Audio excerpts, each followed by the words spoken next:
My name is Wanda Sabir, and I'm a journalist. I write for the San Francisco Bayview newspaper, and I'm also a community activist, particularly around the healing of our community. I started the Ma'afa San Francisco Bay Area ritual, which is one where we give our ancestors a funeral, those that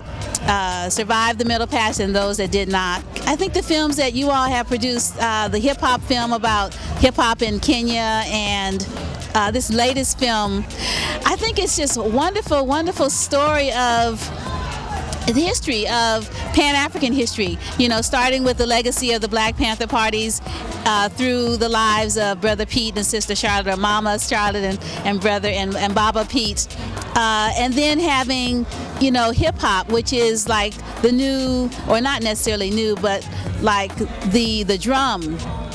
or the vehicle where we're telling our truth and how it's been appropriated, as all things of African culture have been appropriated and commercialized, and then sort of taking some of the I guess the soldiers or the people that sort of know the truth or the intention behind hip-hop, you know, as a vehicle for us to tell our stories, and then having them go to Africa and connect with, you know, the OG, so to speak. And I just love the interviews with Geronimo Jijaga, who is, you know, a soldier who spent 27 years behind bars, and having that one running dialogue, and then having the sister Tony, whom I wasn't aware of, having her as a sort of a through line of the conversation.